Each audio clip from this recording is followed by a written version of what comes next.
Hi guys, Rhoda here. Welcome to my YouTube channel where I review African literature from authors around the world. So I know I've taken a short break, but I have a special book for you guys which kind of took me out of this hiatus that I was on due to my own book coming out called 3:15 AM and Other Stories. I'll leave the link in the bio for anyone who wants to read it, review it. Anything is appreciated. And I thought you guys should also know about Send Her Back and Other Stories. So this is by a Zimbabwean called Munashe Kaseke, and yeah, it literally took me out of my hiatus, not because I wanted to, but because I had to tell you guys about this book. So let's get into the video so that you guys get to know more about it.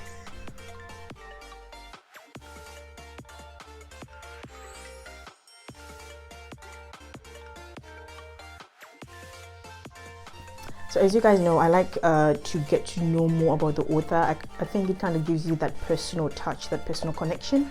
So Munashe Kaseke was born and raised in Harare, Zimbabwe.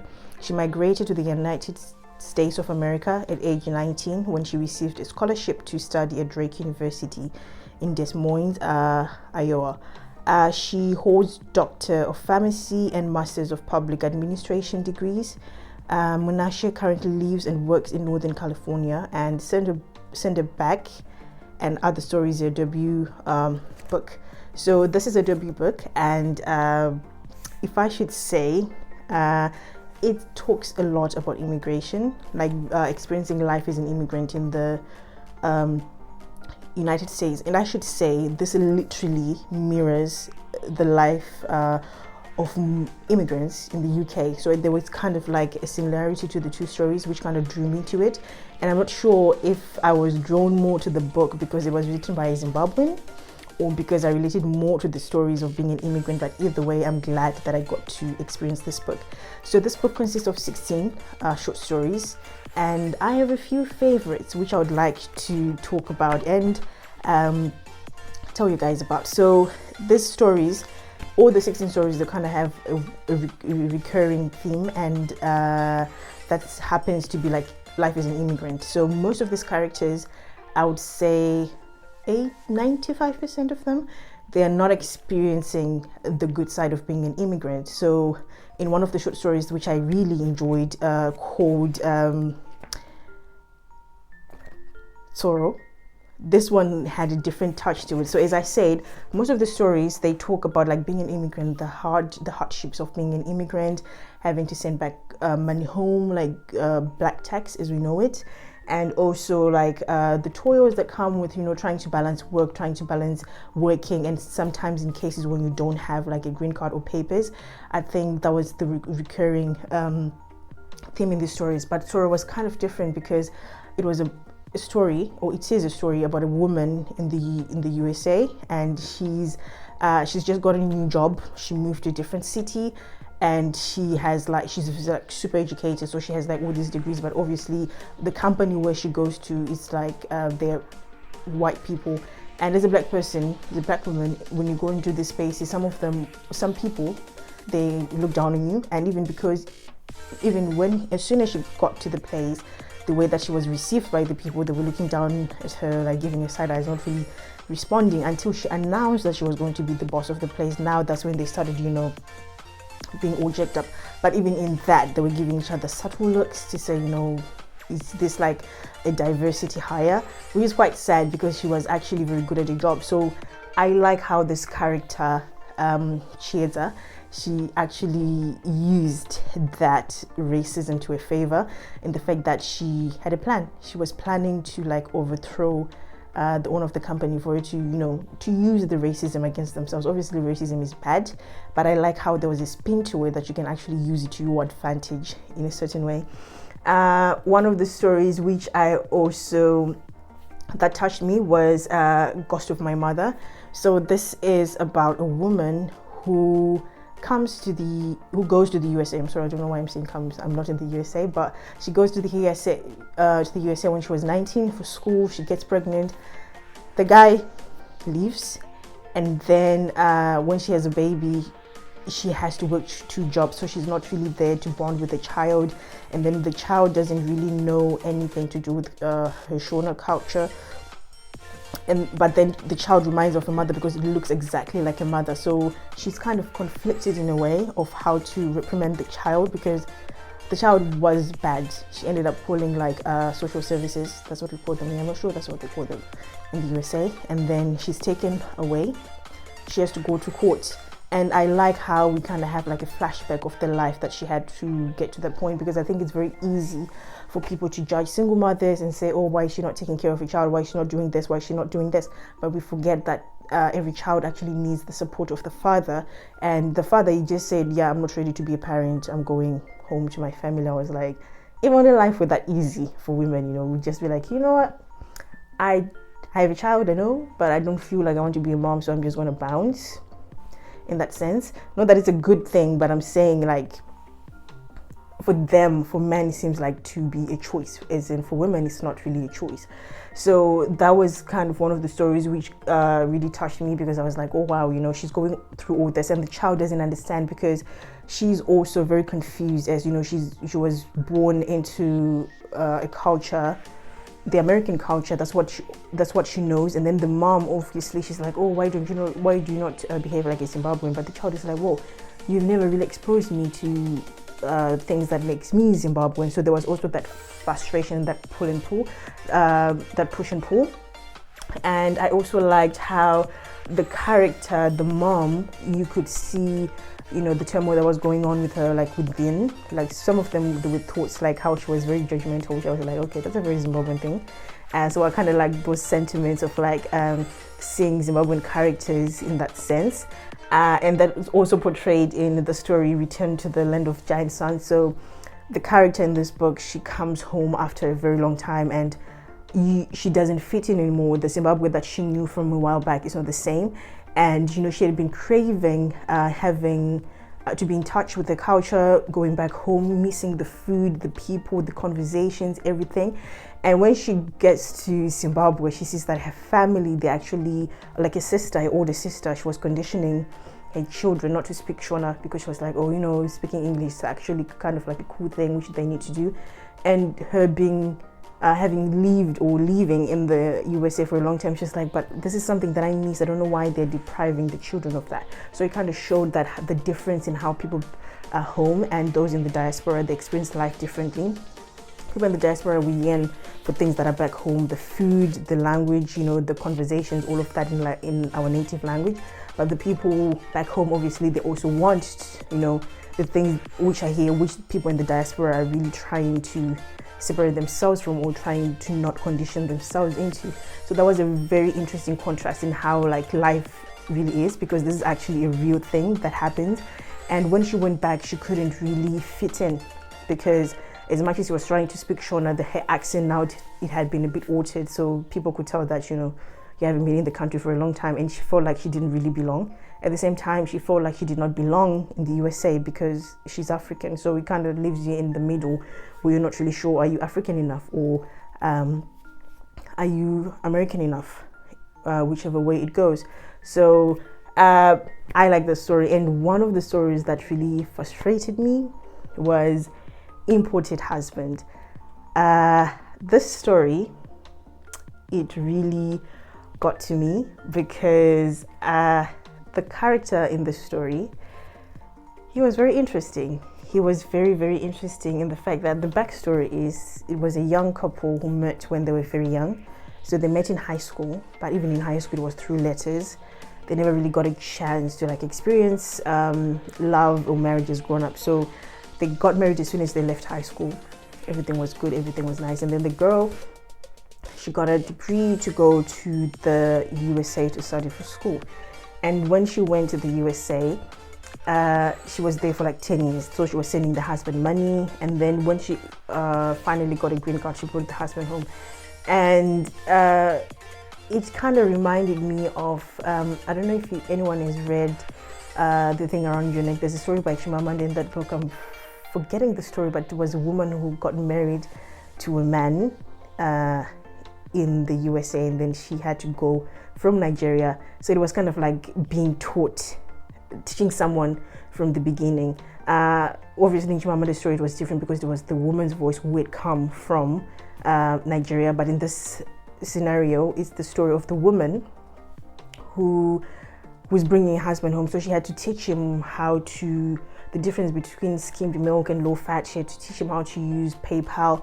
She had to teach him certain things. But the husband now, the problem that I had with this husband was his sense of entitlement, because when he came now to the USA, he was like, oh yeah, I don't want to do this job because, you know, I studied this and that. But the woman is like, okay, I do understand that, but at the moment you're able to take work and do something else. The husband was like, no, I'm not going to do that.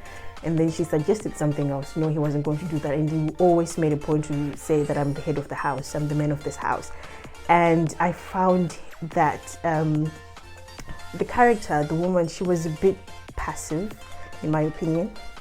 I really thought she would have said stuff. She thought it, you know, but she would just go along with it. She would just be like, okay, I'll just do it, which I would understand, because it was probably coming from a place of love. She was trying to still love her husband, but they were completely two different people now. The husband was still stuck in that mentality where, you know, yeah, he's the man of the house, we get that, but he was now doing it out of spite, in the sense that he didn't want to work, but then he was using the money to do all these frivolous things. And then he was demanding to say, oh yeah, I want a child because, you know, your workplace is full of men. And then, you know, he was threatened by her now, and then he was trying to sabotage her life in the future. So the drama in the story was just a bit too intense for me. And as someone who's trying to move to reading romance a bit more, I was a bit taken back. I was like, okay, this is the kind of story which I've been trying to get away from. But there was a lesson in it, to say that, you know,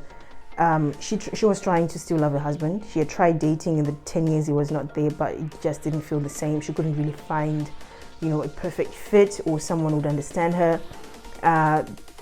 In the story, the white man, they wanted like someone who was slimmer. She was quite thick in that sense. Men from different countries, like the Congolese, they wanted someone that could serenade in French. The men in Nigeria, the Nigerian men, they wanted someone who could cook the traditional food for them. So she couldn't really find a fit, so she had to wait for her husband. So I found that I think it was one of the heavy stories which I read in this book so far, because it kind of really aggravated me. But the beauty in these stories is that, you know, there's a lesson to it. Sometimes there's no lesson, but it kind of helps you to reflect and to see things from a different point of view. Because as much as I was like, why is she not saying anything, you could see that she was actually trying to make the marriage work. But yeah, it did not, because the husband was just too much and very, very much entitled. So as you can see, the issues of being an immigrant, they keep reoccurring. So I think that's the major theme when it comes to this book. And one of the stories that really broke my heart was The Collector of Degrees. I think this one really hit home because, wow, people really go through a lot. And I know probably people back home, they will not understand, because they'll be thinking, oh, you know, they're in the diaspora. Because this reminds me of the other story, the Zimbabwean dream, but I'm getting ahead of myself. I just want to get you guys to feel like the difference in the stories, because some of them are balancing. For example, Sorrow. I found Sorrow and the imported husband to be... No, it's not Sorrow. It's actually Sorrow and the Zimbabwean dream. I'll tell you the contrast which I got from those two stories. So Collector of Degrees is about a story about a woman whose dad went to the USA for school, and he later on brought his family, but they were dependent. So the mom, they were there for 18 years. The mom, she was still a dependent, so she couldn't go to work, she couldn't go to school, she couldn't do anything for 18 years. The dad, he had to keep studying. I think there's something called F1 visa. So he had to keep renewing it. And the character in this book, she also had to do the same thing. So she had like so many degrees to just so that she could stay in the country and not become illegal. And I could tell the toll it took on the character, like how heavy it was, because it was as soon as you graduate, you try to get a job, and then all these jobs that she'd started for. Like there was one which she really liked. I think it was about, if I'm not mistaken, being something to do with psychology, I think, and she loved that job. It was what she had studied, it was what she was enjoying, but because her visa couldn't really carry her through, she had to leave the job because obviously they started asking like the correct paperwork, and for her to stay in the country she had to study something. So I think in the story she ended up having like 8 degrees, just collecting degrees so that she could stay, and she was like in debt because she had to keep borrowing people money and borrowing people bank statements to say, can you help me to get through this? Can you help me, for your bank statements and stuff?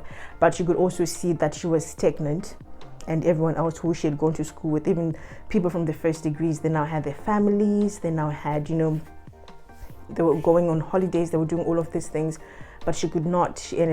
She could keep going back to the restaurant job that she had had.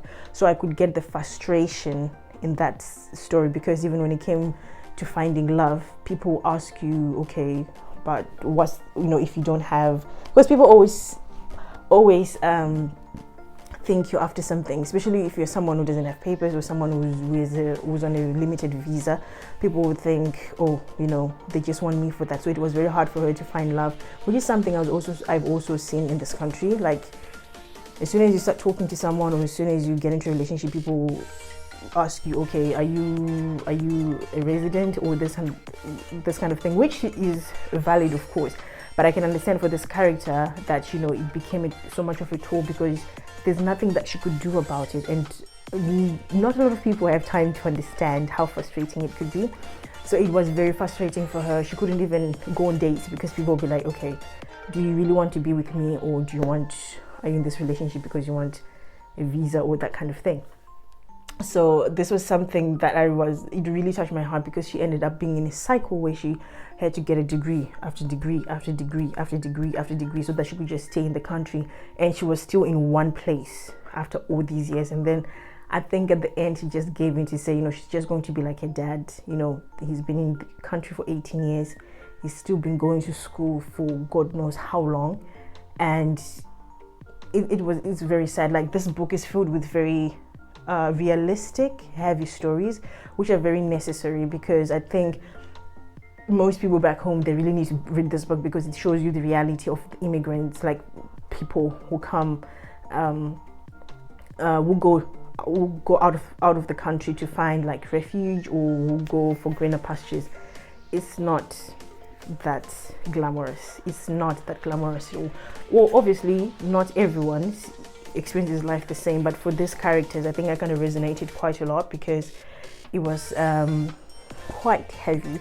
And Send Her Back, which is actually part of the title of the book, it's also to do with immigration, but this one is someone who's on the verge of being deported, and she also had a husband back home.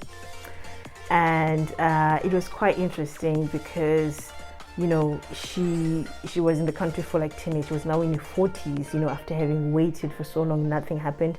She was trying to go to med school, but obviously because she wasn't a citizen, she didn't have enough paperwork. She ended up going, working like jobs where they would just give her cash in hand, and she was stopped by the police, taken to jail, and then she had to deal with a case.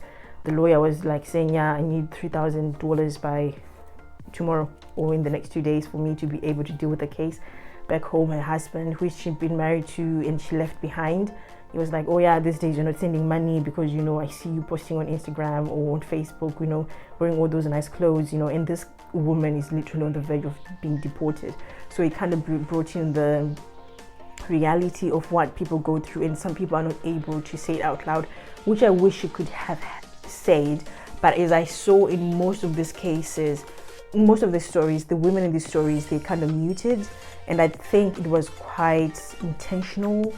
I hope the author was quite intentional for that, because I think she wanted to show that there are the people who would want to say something, but they'll think it, but they're not able to actually vocalize it. Because I really wish most of these characters would actually say out loud, like, okay, I don't have money, or let's just stop this. But I think this kind of brought my impatience, which was quite interesting. But yeah, Send Her Back was one of the stories. And then the Zimbabwean Dream, which had my namesake, like the character's name was Rudo. I really hope I never get to experience life is the Rudo in this book, please God, because Rudo really did go through the most. It was also the same, like being an immigrant. She dropped out of school because like she couldn't really keep up with the scholarship. And the reason why she could not keep up was because she had to work to finance her family back home. So instead of doing like the mandatory 20 hours, she was doing like 40 hours per week because she had to send money home. She had to take care of her mother, her father, her younger siblings, and then her older brother, and then cousins, and then her grandmother who took care of her. And one of the most astounding things happened in these stories, which I've heard so many times about, and family members actually do this. Rudo is working hard. She's left school. She didn't tell anyone that she left school. She's working hard like at a meat factory where she's packing stuff. The manager is so mean towards her. Like when she was late, like she was 5 minutes late or 10 minutes late because of the transport or because of a car, he docked like 20 hours from a paycheck. That's how bad it was. And then because now at work, she was being told that, her grandma is sick because her grandma is taking care of her. She answers the phone. She was out for like 5 minutes. The manager comes and says, hey, you've been going out when it's not time for your break for so long, this and that. You're not the only person. We're going to fire you if you keep doing that. She's told that, her grandmother is sick and then she's about to die. Obviously, she loves her grandmother because she's the one who took care of her. She borrows 4,000 from a neighbor. The neighbor is like, okay, if you don't give me the 4,000 by the end of the month, I'm going to sell your car. So she decides, do I need to sell the car or should I leave the house where she's living, the studio where she's living? But she chooses to leave the house because she's like, I'm never there anyway. So she starts living in a car and she moves closer to the workplace. Obviously now she swindled the neighbor, only to find out that the cousin who called to say that Gogo is sick was lying. He was actually calling to have his finances in check, like to have a party, and then he started saying, it's because you're very stingy. We just need you to get the money from you. I was like, you know what? This Rudo was different. This Rudo was very, very different, because if it was me, the Rudo now, someone would have caught hands respectively, because I was thinking, how could they do this? And the bad thing about, she started contemplating suicide, which was very, very touching, because it was actually an eye-opener on how the intensity of these things actually drives people to the edge. And people don't understand that. When people are back home, they're just like, oh, they're in the diaspora, they have it better, or this and this, they have money, they should send money, which I think feels very entitled. And also because of black tax, I think some people, especially relatives back home, they now feel entitled. They're like, okay, well, you're there, so you're supposed to send money, which I really don't think that's the case, because even when you're here, it doesn't mean everything is all roses evident with this book. I think if you really want the reality of being an immigrant, this is the book you should definitely get a chance to read, because it really spoke volume on how it is like. And even like there's the first story when Zimbabwe fell for Wyoming. It's about like love, when you fall in love with someone from a different culture, and at first they're fascinated by the texture of your hair, the color of your skin, all of that, which kind of feels or seems like a fetish. But as you go in and you dig deeper, you kind of see that,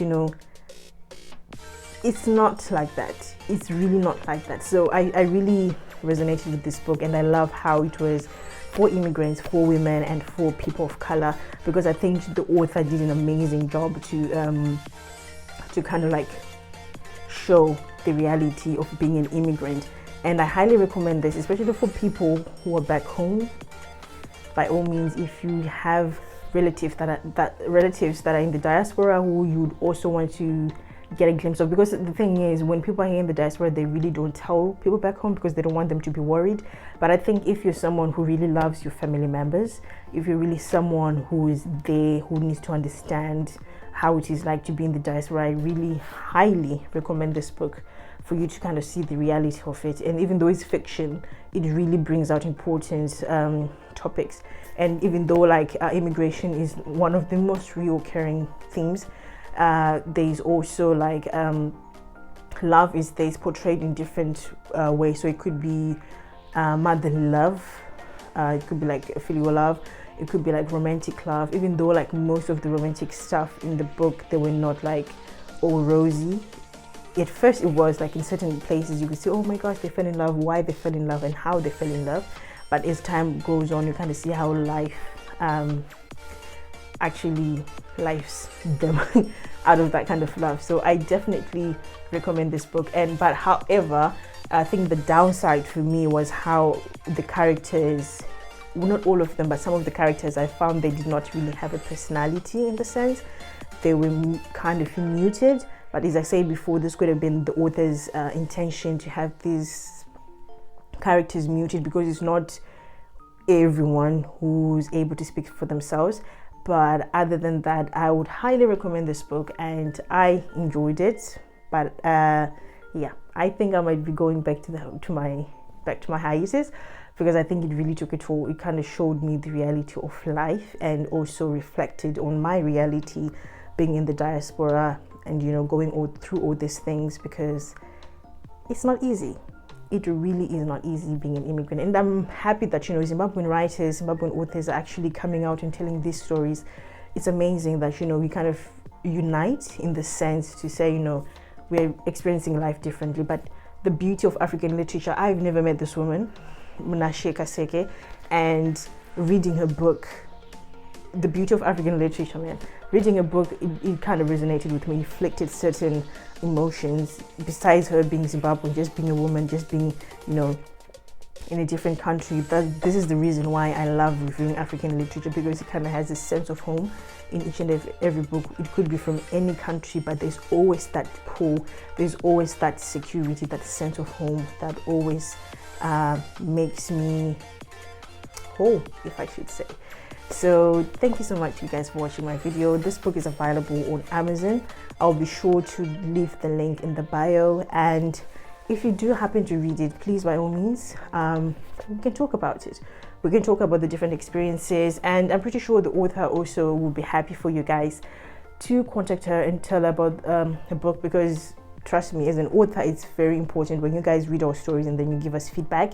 Good or bad, it doesn't matter. It just helps us to grow, helps us to mature, helps us to see what kind of stories we want to write next. But other than that, thank you so much for watching this video. I hope you have an amazing week, and bye.